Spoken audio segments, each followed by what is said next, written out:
All right, folks, it's Jake from Metal Wani, and we're here with Jocke Wallgren from Amon Amarth, here to talk about their newest album, The Berserker. Jocke, how you going, man?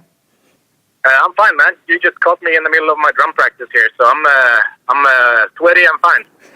Oh, that's good. That's nice to hear. It's nice to hear that you're brushing up on the skills. So you're about to release a new album, The Berserker. It's coming out on the 3rd of May. It's the highly anticipated follow-up to 2016's Jomsviking, and it is in fact your first recorded appearance with Amon Amarth. So how excited are you to finally have your recorded drums down and being released on an Amon Amarth album? I'm pretty stoked. I was more stoked earlier on in the run when we started with the Jomsviking touring cycle, because back then I knew that I had to live up to all the expectations. But now, when we did tour for 2.5 years, and I kind of grew into my role pretty much. So now I'm still as stoked, but I'm not as nervous about the release as I thought I would be. Yeah, but it's going to be fun to hear it, to hear the fan reaction and the media reaction as well.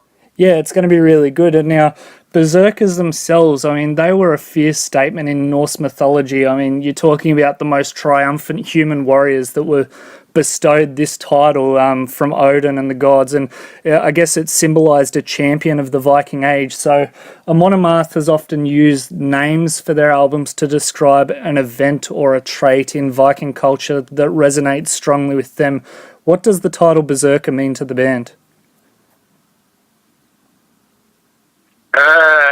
Well, as you said, they are the most fierce warrior and most brutal ones.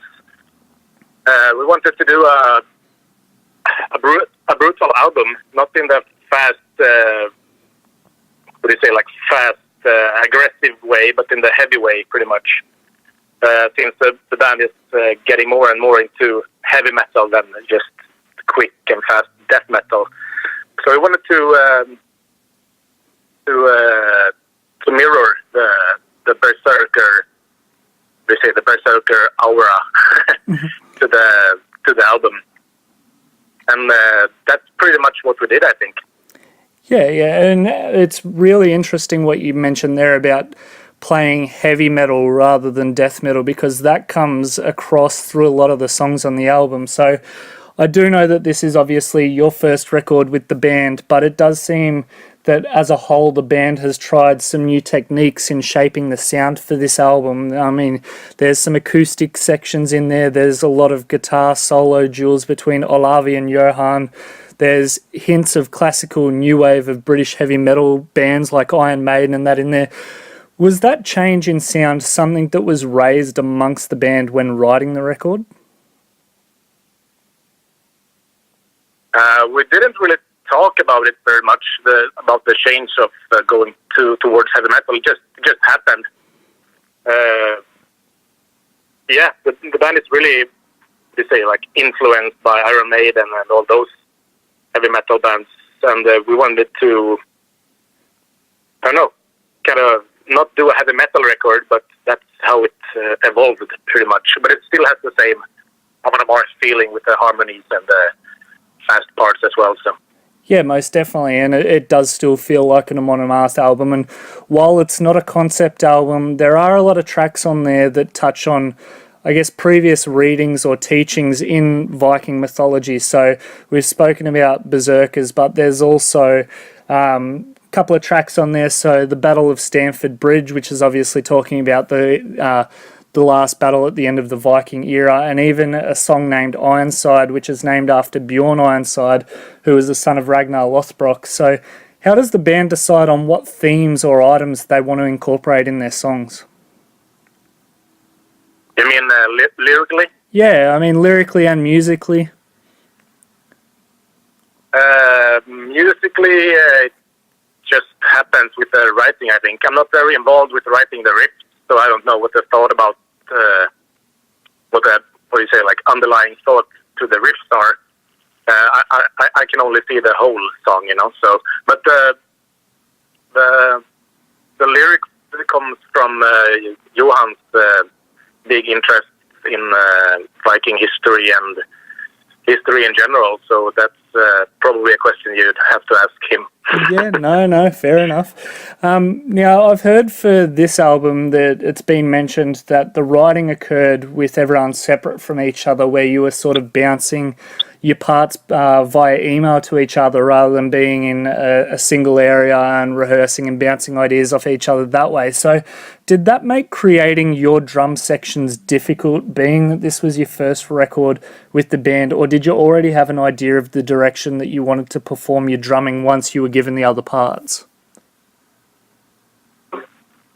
Yeah, as you said, we sent them by email, the riffs to each other, and it was kind of hard because I had to...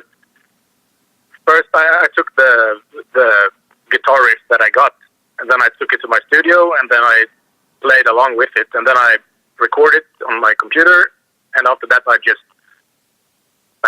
transfer the drums, the real drums, to MIDI drums, and then I tried to adapt them with the foundation that I did to the song with the riff, and then I tried to spice it up, on the computer to see what's going to sound best. Is this rhythm the best one, or is a faster rhythm better, or slower or whatever? And then I tried to, as I said, spice it up pretty much and see what's actually working and what's realistic to play. But yeah, it's kind of hard to see the other guy's reaction when you don't actually see them. If we were to play in a rehearsal room together, then I could see the guy's reaction to this particular part in this particular song, and then they could say, no, try this instead, or try that. But now we didn't do that, and then they just react to my programmed drums, which could be a bit hard because it's really hard to say over the phone or say in writing, like, try to change this in another way. And then it's like, okay, but what other way?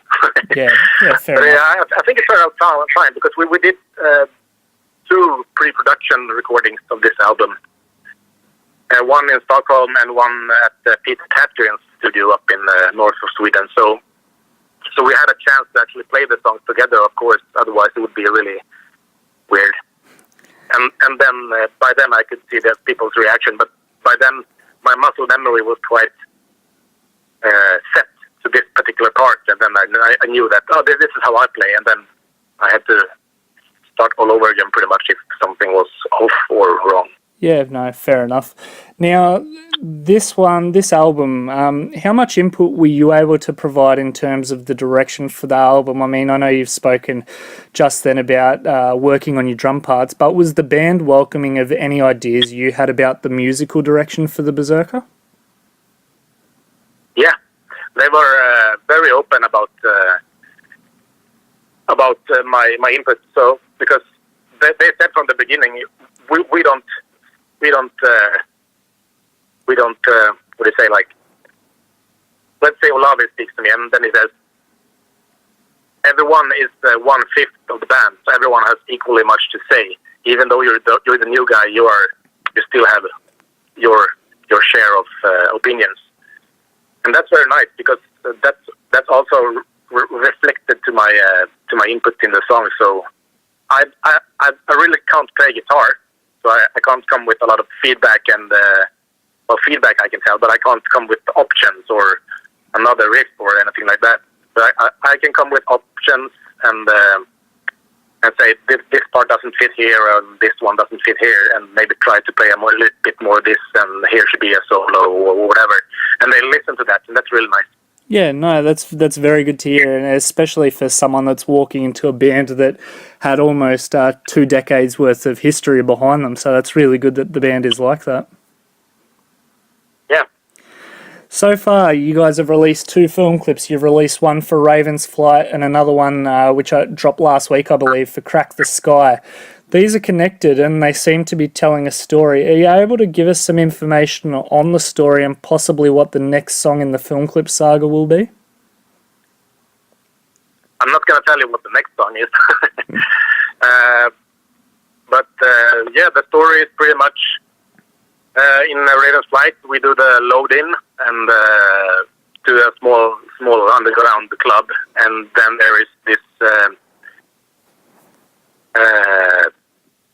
girl who sits backstage throwing a knife to our, what do you say, like, gig poster, and that kind of curses us. So we are cursed from the beginning. And then you can see in the line there to the show that there are some demon guys, and that's pretty much the story of the first one. And there are also some clips back to the Stamford Bridge fight where you can see a Shield Maiden and the Berserker. And since there's a lot of trouble in the show in the second video, he just actually Odin calls for him and sends him back to, or actually forward to the show to kill all the demon guys. Yeah. As you can see in Crack the Sky, he rips them apart, and there are body parts flying everywhere. So. Yeah. Cool. Well, we'll wait and see what the rest of it holds. Yeah, it's gonna. Hopefully, people are gonna like it. It's very nice. It's a lot of fighting. So we'll see.